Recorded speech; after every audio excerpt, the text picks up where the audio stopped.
제7일 하루는 그런 제목입니다. 하루는 사도행전 10장 3절 말씀 우리 같이 한번 읽어보죠. 짧은 구절인데요. 같이 읽습니다. 하루는 제9시쯤 되어 환상 중에 밝히 보매. 하루는 제9시쯤 되어 환상 중에 밝히 보매. 이 마크 베트슨 목사는 이 사도행전 10장 3절에 나오는 하루는 이 단어를 참 좋아한다고 그렇게 말을 하고 있습니다. 그 이유는 이 단어에 소망이 잉태되어 있기 때문이다. 그렇게 얘기를 하고 있습니다. 하루는 이 단어가 바로 하나님이 응답하시는 그 하루, 오늘이 될 수도 있는 것입니다. 그래서 오늘 하루는 하나님이 마침내 내 기도에 응답하시는 날이 될 수 있고, 또 하나님이 기적을 행하시는 날이 될 수 있고, 또 하나님이 약속을 행하시는 날이 될 수도 있는 것입니다. 오늘 하루는 하나님이 오랜 세월 붙들렸던 중독에서 벗어나게 하실 것입니다. 여러분 가운데 혹시 어떤 중독 때문에 고통당하는 분이 계시면 이번 특별 사순절 이 기도 때 그 중독에서 벗어나시기를 축복합니다.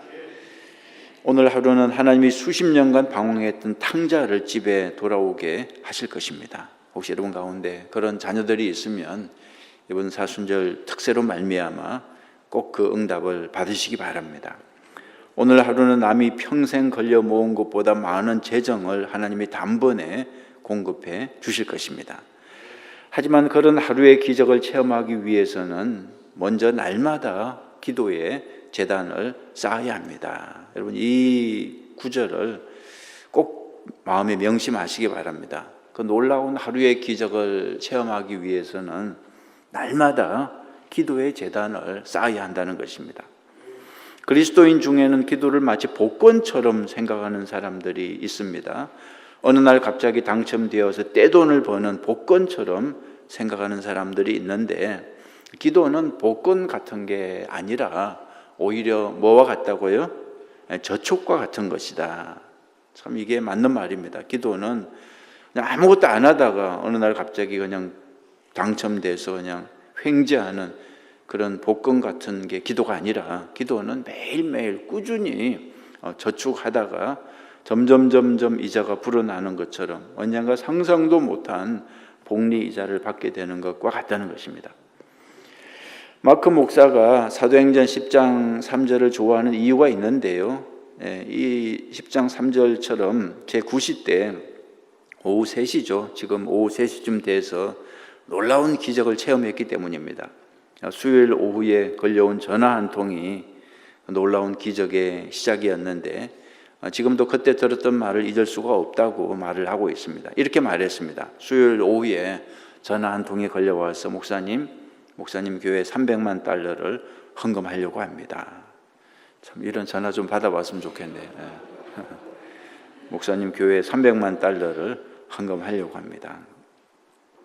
그 순간 마크 목사는 너무 놀라서 아무 말도 할 수가 없었습니다. 그러자 전화를 건 사람이 먼저 그 어색한 침묵을 깨면서 말했습니다. 아무 조건 없이 300만 불을 헌금하겠습니다. 이건 실제로 있었던 얘기입니다. 뭐 소설이 아니라 이분이 실제로 체험한 얘기죠.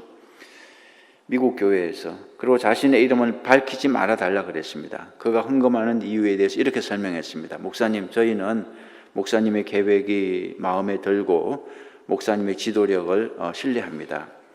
어떤 교회들은 재정을 제대로 관리하지 못해 헌금하기가 꺼려집니다. 그런데 목사님은 재정을 능가하는 비전, 하나님이 주신 비전을 갖고 계시다고 생각합니다. 그 말이 계속해서 이 마크 베트슨 목사의 귓가를 맴돌았다고 그래요. 재정을 능가하는 비전. 마크 목사의 교회는 그 말을 표 삼아서 계속해서 원대한 비전을 추구하고 있었습니다. 저번에 김성찬 목사님이 좋은 교회 특징을 설명할 때도 좋은 교회는 재정 때문에 염려하지 않는다. 재정 때문에 일을 포기하지 않는다. 그런 말씀을 하신 것 같아요. 그래서 이 교회는 재정을 능가하는 그런 비전을 가지고 있었다는 것입니다. 물론 재정 관리를 잘 해야 됩니다. 그거는 틀림이 없죠. 수입과 지출을 잘 관리하고 또 계획을 이루는 데 들어가는 비용도 꼼꼼히 따져보고 있었지만 그렇다고 해서 재정 때문에 꿈과 비전을 포기하지는 않겠다는 게 그 교인들의 다짐이었습니다. 이게 좋은 교회고 부흥하는 교회입니다. 재정을 가지고 자기들의 그 꿈을 제한하고 해야 할 일을 포기하고 그런 교회가 아니라는 거죠. 재정에 얽매이는 것은 올바른 청지기 의식이 아닙니다. 그건 하나님의 무한한 능력이 아니라 우리의 유한한 능력을 의존하는 것입니다. 하나님이 우주의 주인이라는 사실을 망각하면 그분이 주신 꿈을 놓치는 실수를 저지를 수 있습니다. 두려움이 당신의 결정을 좌우하게 하지 말라 그랬습니다. 우리 교회가 이런 함정에 빠질 수 있습니다. 또 두려움 때문에 우리는 빚이 있어. 그 두려움 때문에 아무것도 못하고 그래서는 안 된다는 거죠. 재정이 당신의 비전을 제한하게 하지 말라. 당신의 비전이 하나님이 주신 비전이 확실하다면 그건 분명 당신의 능력과 자원을 능가하는 일일 것이다. 왜냐하면 그래야만 하나님께서 모든 영광을 홀로 받으실 수 있기 때문이다. 그랬습니다. 그러므로 한 가지를 분명하게 단언할 수 있다고 얘기합니다. 그 다음 구절 한번 보세요. 비전을 주시는 하나님은 또한 그 비전을 이루게 하신다. 그죠? 비전을 주시는 하나님은 또한 그 비전을 이루게 하신다. 믿으십니까? 예. 비전을 하나님이 주실 때는 그 비전을 이룰 수 있는 힘과 능력을 주신다는 거죠. 못한다. 우리는 못한다. 그런 얘기를 하면 안 되는 거죠. 하나님이 하시는 거지 우리가 하는 일이 아니죠. 마크 베터슨 목사의 교회 교인들은 베풀기를 아주 좋아한다고 그럽니다. 하지만 교인들 평균 연령이 28살에 불과하다. 정말 젊은 교회죠. 아직은 대부분 교인들이 돈을 많이 벌지 못한다는 얘기죠. 그들은 충실하게 11조를 내지만 아직은 수입이 별로 많지 않습니다. 미국 교회 11조 안 한다고 얘기하는데 부흥하는 교회는 11조 합니다. 부흥하는 교회는 11조 합니다. 그래서 이 교회도 젊은 청년들이지만 충실하게 11조를 내지만 아직은 수입이 별로 많지 않습니다. 오히려 학자금 대출을 갚고 결혼 자금을 모으기에도 바쁜 그런 사람들이죠. 지난 13년간 교인들이 낸 헌금 중에 가장 큰 액수는 누군가 집을 팔고 11조 4만 2천 불을 헌금한 것입니다. 교인 중에 그 정도 헌금을 할 수 있는 사람들이 있다는 것조차 상상해 본 적이 없었다는 거죠. 그러니까 이 교회는 우리 교회보다 훨씬 약한 교회입니다. 우리 아이야 교회보다 훨씬 모든 면에서 약한 교회입니다. 그런데 그날 이후 그 기적을 통해서 그 기적은 바로 교회 안에 있다는, 그 교회 안에서, 그 약한 교회 안에서 얼마든지 그런 기적이 일어날 수 있다는 것을 새삼 깨우치게 됐습니다. 우리 교회 안에서도 능히 그런 전화하실 분들이 있습니다. 하나님은 다 알고 계시죠. 2006년 3월 15일 마크 목사의 교회는 캐피톨 힐에 에베네셀 커피하우스를 개업했습니다. 건물 가격이 총 300만 달러인데 은행에서 200만 달러의 건물 담보 융자를 받았습니다. 어느 날 기도를 하는 중에 융자금 200만 달러를 위해 기도해야겠다는 생각이 들었습니다. 그렇지만 그 생각이 단지 빚을 청산하고 싶은 욕구에서 비롯된 것인지 아니면 성령께서 주시는 약속인지 분별해야 했습니다. 내 욕구와 성령의 지시를 가려내는 것은 언제나 어려운 일이지만 마크 목사는 그것이 성령의 지시라는 걸 90% 정도 확신하게 됐습니다. 물론 하나님께서 어떻게 하실 계획인지는 몰랐지만 일단은 그분의 약속을 붙잡고 기도를 해야 할 것 같았습니다. 그래서 중보기도자 4명에게 200만 불을 위해 기도 부탁을 했고 하나님의 공급하심을 위해 기도를 시작했습니다. 200만 달러의 원을 그려놓고 4년에 걸쳐 생각날 때마다 기도를 드렸습니다. 4년에 걸쳐, 이게 하루아침에 된 일은 아니라는 것을 알 수 있습니다. 열심히 기도를 했는데 4년이 지나도 아무 응답이 없어서 다 포기하고 싶은 마음이 굴뚝 같았지만 참고 기도를 계속해 나갔습니다. 그러던 어느 날 오후 3시에 바로 그 300만 불 헌금 전화를 받게 됐다는 거죠. 놀라운 건 어떤 식의 모금 운동도 벌이지 않았다는 것입니다. 사람들에게 공개적으로 헌금을 요청한 적이 없었습니다. 그저 개인적으로 기도했을 뿐입니다. 전화를 건 사람이 300만 달러를 헌금하려고 합니다 말하는 순간 그것이 하나님의 응답임을 알았습니다. 그런데 다만 액수가 좀 이상했어요. 아니 200만 달러를 기도했는데 웬 300만 달러지? 그때 성령께서 이런 말씀을 하시는 것 같았습니다. 마음에 마커야, 그 마크 베트슨 목사죠. 마커야, 내가 한 수 위라는 사실을 잊지 말기 바란다. 200만 달러를 구했는데 하나님은 100만 달러를 더 얹어서 응답해 주셨다는 거죠. 불가능한 기도를 드릴 때 우리는 더 크게 더 오래 기도하는 습관이 있습니다. 그래야 하나님이 더 잘 응답해 주실 거라는 막연한 생각 때문인데, 하지만 하나님은 사실 우리의 말보다 진심에 더 귀를 기울이시는 분입니다. 정말 어떤 마음으로 기도하는가. 하나님이 무엇보다 기뻐하시는 것은 어린아이 같은 믿음입니다. 하나님이 우리의 문제나 실수나 꿈보다 크시다는 것을 신뢰하는 그 단순한 믿음, 하나님께는 불가능이 없다. 그런 단순한 믿음이 중요한 거죠. 우리는 기도할 때 간구하는 내용의 경중을 따지려는 경향이 있습니다.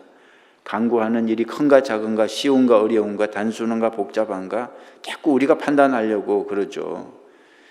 그러나 아주 중요하고도 간단한 진리 하나를 밝혀두는데, 전능하고 무한한 하나님에게는 이 땅에 유한한 것들이 전부 다 같을 뿐이다 그랬습니다. 무슨 뜻인지 아시겠습니까? 여러분, 우리한테는 1불하고 100만 불이 큰 차이가 있죠. 그죠? 1불을 놓고 기도하는 것은 가능성이 있지만 100만 불은 좀 힘들죠. 우리한테는. 하나님께 1불하고 100만 불의 차이가 있습니까? 1불하고 1000만 불의 차이가 있습니까? 그런 뜻이죠. 그죠? 전능하고 무한한 하나님에게는 이 땅에 유한한 것들이 전부 다 같을 뿐이다 그랬습니다.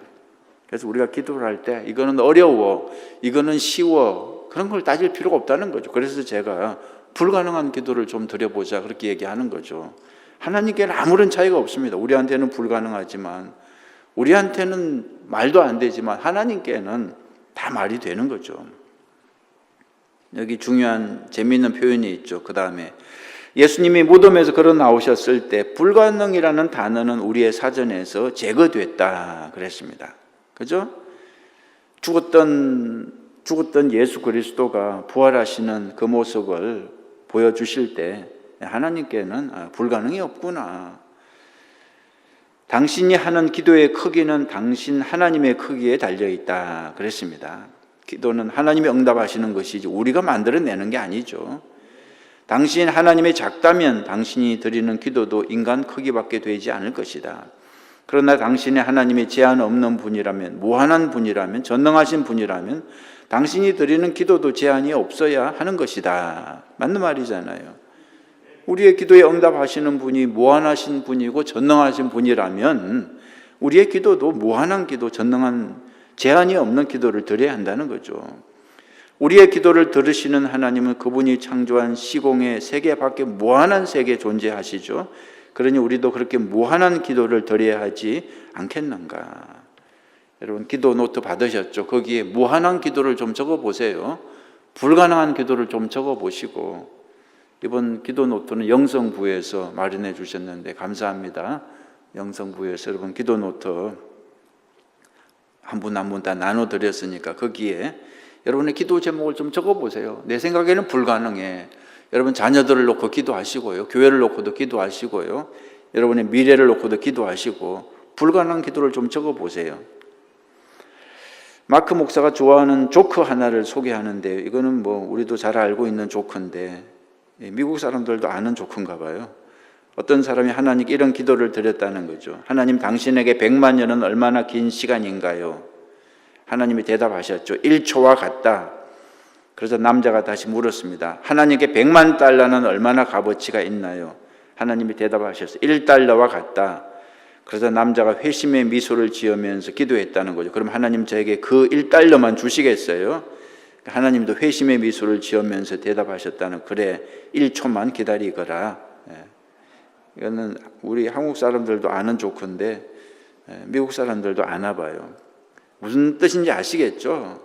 하나님께는 정말 1불이나 10,000불이나 100,000불이나 아무 차이가 없습니다. 우리가 생각하는 불가능한 것이 하나님께는 얼마든지 가능하다는 그런 의미를 담고 있습니다. 이 300만 달러 헌금은 마크 목사가 상상한 것 이상의 선물이었습니다. 하지만 기적은 거기에서 그치지 않았습니다. 300만 달러 기적이 일어난 뒤부터 더 많은 헌금이 쏟아져 들어오기 시작했다는 거죠. 하나의 기적이 본물이 터지듯이 이 교회가 상상할 수 없을 정도로 부흥했습니다. 아주 작은, 우리 교회보다 작은 교회였는데 상상할 수 없을 정도로 부흥하기 시작했습니다. 기도의 열매가 그렇게 생겨났다는 거죠. 여기 적어놓은 말, 하나님의 기적들을 잘 지키는 이 길은 그것보다 더 크고 좋은 기적들을 계속해서 믿고 간구하는 것이다, 그런 뜻입니다. 하나의 기적이 일어났는데 계속해서 더 크고 좋은 기적들을 믿고 간구하니까 하나님은 당신의 믿음을 강화시켜서 더 크고 좋은 꿈들을 꾸게 하실 것이다, 그랬습니다. 믿음의 크기가 또 기적의 크기를 만들어내는 거죠. 오늘의 기도 전략, 아주 재미있는 제목입니다. 같이 읽어볼까요? 하나님이 당신이 평생 걸려 이룰 일을 단 하루 만에 이루실 수 있다, 그랬습니다. 이 말씀을 믿으시고 일평생 정말 모아도 못 모을 재산을 하나님은 하루 만에 모아서 우리에게 주실 수도 있습니다. 우리가 일평생 불가능한 일을 하나님은 단 하루 만에 능히 가능하게 하실 수 있습니다. 그래서 입을 크게 열라는 의미가 거기에 있죠. 하나님의 크기를 믿고 기도하라는 그런 뜻이죠. 그 다음 페이퍼 보시면 산에게 명령하라. 마태복음 17장 20절입니다. 이 산을 명하여 여기서 저기로 옮겨지라 하면 옮겨질 것이요, 그랬습니다. 우리 같이 한번 읽어볼까요? 이 산을 명하여 여기서 저기로 옮겨지라 하면 옮겨질 것이요, 그랬습니다. 여러분, 산이라는 단어가 이 신약 성경에서 이 이스라엘 사람들에게 산은 문제를 뜻한다, 제가 그렇게 말씀을 드렸죠. 산은 문제입니다. 불가능한 문제입니다. 이 산을 명하여 여기서 저기로 옮겨지라 하면 옮겨질 것이요. 기도하다 보면 당신 인생의 산, 문제죠. 이거에 대해서 얘기하기를 그치고 더 이상 그것에 대해서 고민하지 말고 그 산에게 하나님에 대해 말해 주어야 할 때가 온다는 거죠. 여러분, 기도를 하다 보면 그 산이 문제가 아니라 하나님이 진짜 관건이라는 것을 우리가 깨닫게 되죠. 하나님이 예수 아시면 산은 아무것도 아닙니다. 하나님과 통하면 산은 아무것도 아닙니다. 당신의 산이 얼마나 큰지에 대해 말하기를 중지하고 그것이 문제가 아닙니다. 하나님이 얼마나 크신지에 대해 말하기를 시작해야 된다. 우리가 집중해야 될 것은 산의 크기가 아닙니다. 하나님의 크기죠. 믿으십니까? 여러분, 기도를 자꾸 하면 하나님의 크기에 집중하게 된다는 거죠. 하나님이 이렇게 크신 분이구나. 하나님이 이렇게 전능하신 분이구나. 여기에 대해서 눈이 열리게 되는 거죠. 그러면 문제는 상대적으로 티끌만큼 작아지는 거죠. 불가능한 문제가 불가능한 문제가 아니라는 거죠. 그래서 그 다음에 산에 집중하지 말고 문제에 집중하지 말고 하나님께 집중해야 한다, 그랬습니다. 하나님께 집중하면 할수록 산은 작아집니다. 하나님의 능력을 선포해야 하고 하나님의 전능하심과 신실하심을 되새겨야 됩니다. 여러분, 사탄은 사자가 아닙니다. 사자처럼 흉내를 내는 거죠. 사탄은 진짜 사자가 아니라 가짜 사자입니다. 사기꾼입니다. 진짜 사자는 누구입니까? 예수 그리스도입니다. 진짜 힘이 있는 분은 예수 그리스도시죠. 예수님은 유다의 사자라고 계시록 5장 5절 유대 지파의 사자 다윗의 뿌리가 이겼으니 예수 그리스도가 진짜 사자요, 능력이 있는 분입니다. 그래서 주님이 포효하시면 모든 것들이 두려워 떱니다. 하늘과 땅의 모든 권세는 하나님의 것이고 우리는 그분의 자녀들입니다. 하나님이 주인이시고 예수 그리스도가 다스리십니다. 그렇다면 하나님의 자녀답게 살고 자녀답게 사랑하고 자녀답게 베풀고 자녀답게 섬기고 자녀답게 기도해야 마땅하지 않겠는가 그랬습니다. 자꾸 마귀가 겁이 나가지고 아무것도 하나님의 자녀답게 행동하지 못하고, 여기 성경 구절 적어준 거 있죠? 만일 하나님이 우리를 위하시면 누가 우리를 대적하리요 그랬습니다. 너희 안에 계신 이가 세상에 있는 자보다 크심이라 그랬습니다. 너희 안에 계신 이가 누구입니까? 예수 그리스도시죠. 성령 하나님이시죠. 세상에 있는 자는 누구입니까? 마귀입니다. 진짜 사자는 예수 그리스도라는 거죠. 진짜 능력 있는 분은 예수 그리스도라는 거죠. 마귀는 우리를 죽일 수 없습니다. 겁은 줄 수 있습니다. 계속해서 두렵게 하고 겁을 주는데 우리를 죽일 수는 없어요. 우리를 해칠 수는 없습니다. 우리는 주님의 것이기 때문에. 내게 능력 주시는 자 안에서 내가 모든 것을 할 수 있느니라 그랬습니다. 내게 능력 주시는 자가 예수 그리스도신데 그분은 세상보다 크신 분이고 그분은 전능하신 분이기 때문에 우리가 전능한 모든 것을 할 수 있다는 것입니다. 주님 안에서 기도로. 하나님을 사랑하는 자 곧 그의 뜻대로 부르심을 입은 자들에게는 모든 것이 합력하여 선을 이루느니라. 모든 것이라 그랬습니다. 모든 것이, everything, 모든 것이 주님의 뜻대로 결국은 된다는 거죠. 염려할 거 없습니다. 두려워할 거 없습니다. 우리가 주님 안에 있으면, 우리가 기도하면 모든 것이 합력하여 선을 이룬다는 거죠. 누가 막을 수 있겠습니까? 하나님이 함께 하시고 하나님 인도하신다면 누가 그 길을 막을 수 있겠습니까? 주님이 열면 닫을 자가 없고 주님이 닫으시면 열 자가 없는 건데, 사탄이 광야에서 예수님을 시험할 때 예수님은 어떻게 하셨는가? 하나님의 말씀에 의지하셨습니다. 노련한 검투사처럼 하나님의 말씀을 멋지게 사용하셨습니다. 말씀으로 자신을 방어하셨을 뿐 아니라 말씀으로 사탄에게 멋진 한 방을 날리셨습니다. 우리도 방어의 기도만 하지 말고 공격의 기도를 해야 한다. 여러분, 이 말씀을 명심하십시오. 이번에 김성찬 감리사님이 우리한테 가르쳐 주신 것도 이거죠. 방어의 기도만 하지 말고 공격의 기도, 대적 기도, 명령 기도. 여러분, 마귀가 여러분을 공격할 때 맨날 주님 마귀 좀 내쫓아 주세요. 질병이 공격할 때 주님 저 질병 좀 물리쳐 주세요. 재정에 어려움이 있을 때 주님 저 재정의 어려움 좀 해결해 주세요. 그 기도가 틀린 기도는 아니지만 계속 그 기도만 하지 말고 이제는 담대하게 공격의 기도를 좀 하라는 거죠. 방어의 기도만 하지 말고 공격의 기도도 하라는 것입니다. 이제는 담대하게. 우리가 어렸을 때는 뭐 방어만 할 수밖에 없는 그런 위치라 할지라도 이제는 좀 성인이 되면, 영적으로 장성한 분량이 되면 악한 마귀 사탄을 향해서 담대하게 대적하고 공격할 수 있습니다. 예수 그리스도의 이름으로. 우리의 상황이 하나님과 우리 사이를 가로막게 하지 말고 하나님이 우리와 우리 상황 사이에 개입하도록 하라. 하나님께 우리의 문제에 대해 말하기를 그치고, 이게 틀린 건 아니지만 계속 그러고만 있지 말고 이제 문제를 향해서 좀 주의 예수 그리스도의 이름으로 선포해 보라는 거죠. 우리의 문제에게 전능하신 하나님 예수 그리스도의 이름으로 명하노니 문제는 떠나가라, 산은 사라져라. 이렇게 담대하게 주님의 이름으로, 주님의 능력으로 선포하고 대적해 보라는 거죠. 지금은 갈보리에서 거둔 승리를 선포해야 할 때이다. 우리가 지난주에 주일 말씀을 통해서 승리의 말씀을 들었죠. 예수님께서 승리하셨습니다. 다 이루었도다 말씀하셨잖아요. 다 이루었도다. 이미 다 이루었습니다.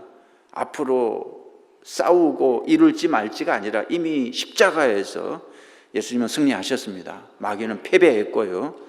우리는 단순한 승리자가 아니라 예수 그리스도인의 우리는 승리자 이상의 존재가 되었습니다.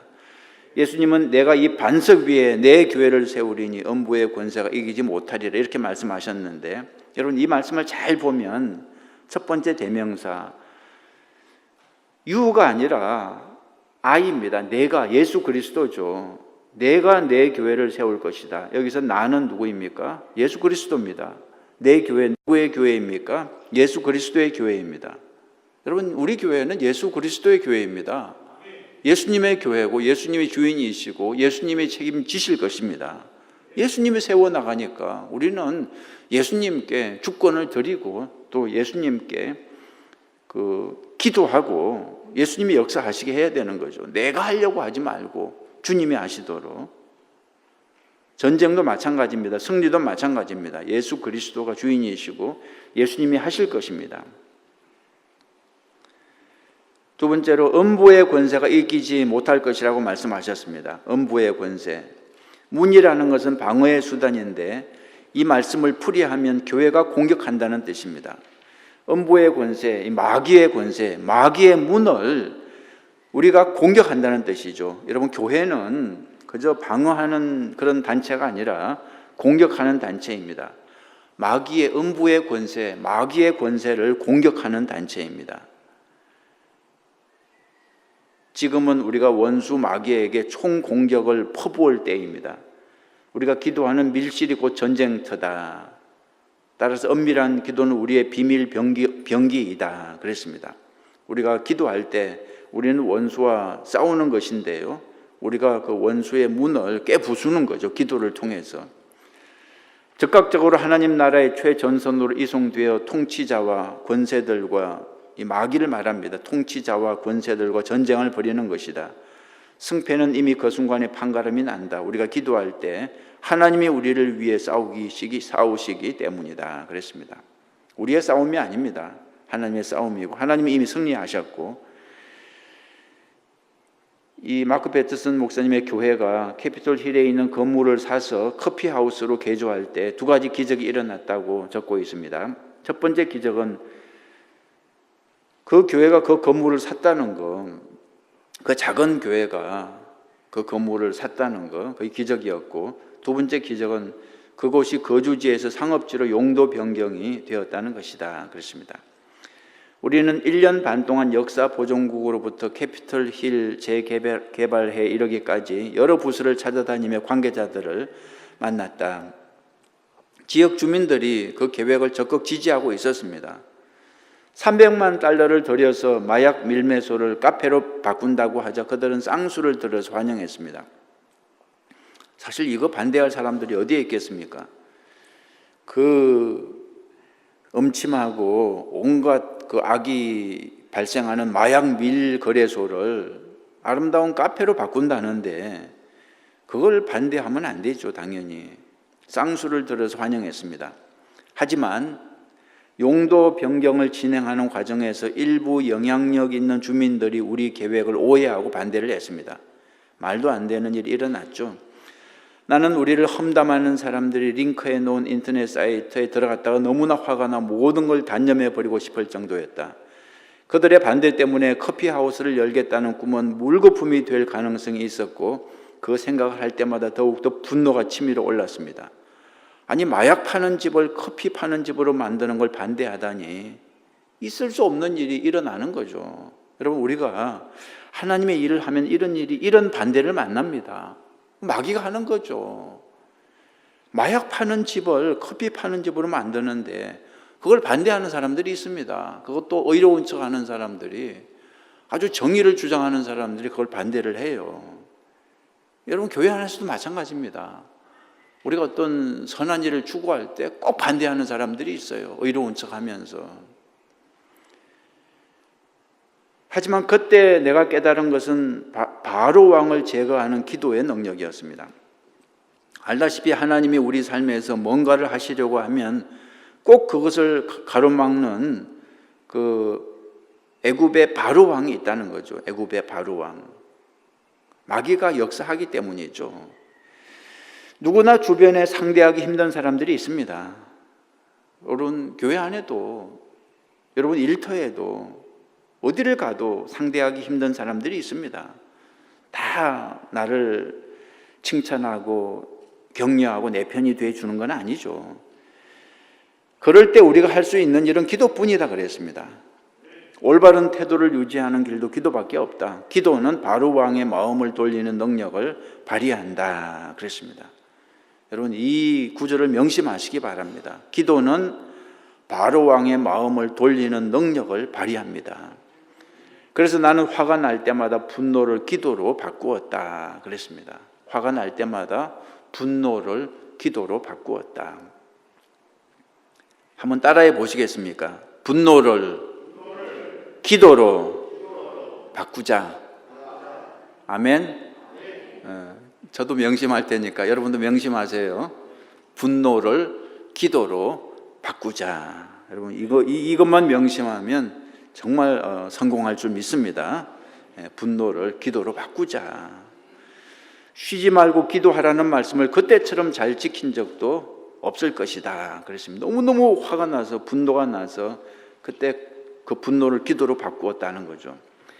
나는 용도 변경 성인이 날 때까지 몇 달 동안 그 이웃들을 위해서 기도했습니다. 마침내 공청회가 열리던 날 회의장 안으로 뚜벅뚜벅 들어가서 복도 한쪽에 있는 우리 테이블에 앉았을 때 내 속에 생긴 감정은 지금도 생생하다. 전에는 맞은편에 앉은 사람들에게 불타는 적개심을 느끼고 있었다. 그런데 이제는 그날은 이상하게도 그들을 측은한 마음이 생겼다는 거죠. 참 이게 기도하면 그런 마음이 생깁니다. 미운 마음이 아니라 측은한 마음이 생기죠. 증오의 마음이 아니라 용서의 마음이 생기죠. 그리고 그들을 위해 기도했기 때문에 그들이 하는 말과 행동에 대해서도 전혀 걱정되지 않았다. 또한 용도 변경 심사위원들을 위해서도 열심히 기도해 놓은 상태였다. 결과적으로 어떻게 됐습니까? 우리는 만장일치 용도 변경 승인을 받아냈을 뿐 아니라 당시 우리를 반대했던 사람 중에 한 명은 지금 우리 커피하우스의 고정 단골이 되어 있다. 그랬습니다. 2년에 걸친 용도 변경 싸움은 이게 쉬운 싸움은 아닙니다. 2년 동안 얼마나 기도를 했겠습니까? 그 싸움은 우리를 영적으로나 감정적으로 지치게 했다. 하지만 그로 인해서 영적인 인내심은 오히려 더 강해졌다 그랬습니다. 하나님이 이걸 원하신 거죠. 고난을 통해서 우리의 영성을 더 강하게 만들어 주시는 거죠. 모든 것이 끝난 뒤 나는 하나님께 반대파를 허락하신 것에 감사했다 그랬습니다. 그 반대파가 있었기에 우리 교회는 더욱더 한 마음으로 똘똘 뭉쳐서 일을 추진할 수 있었습니다. 그때 내가 배운 교훈은 원수의 공격을 두려워할 필요가 없다는 것입니다. 우리가 기도로 대응할 때 그들의 공격은 오히려 우리에게 유익한 결과를 가져다 준다 그랬습니다. 기도로 대응해야 됩니다. 그러면 더 유익해진다는 거죠. 우리 삶의 고난과 반대가 많을수록 우리는 더 열심히 기도하게 되고 우리가 열심히 기도할수록 하나님은 더 많은 기적을 일으켜 주시는 것입니다. 아멘. 오늘의 기도 전략 같이 읽어볼까요? 하나님께 우리의 문제에 대해 말하기를 그치고 우리의 문제에게 하나님에 대하여 말하라 그랬습니다. 담대하게 주 예수 그리스도의 이름으로 여러분과 함께 하시는 예수 그리스도의 이름으로 그 문제를 향해서 명령하고 선포하고 대적하시기 바랍니다. 여러분 이 책을 여러분들이 개인적으로 좀 사서 읽어보시기 바래요. 제가 요약한 거기 때문에 많은 내용을 다 포함시키지 못했는데요.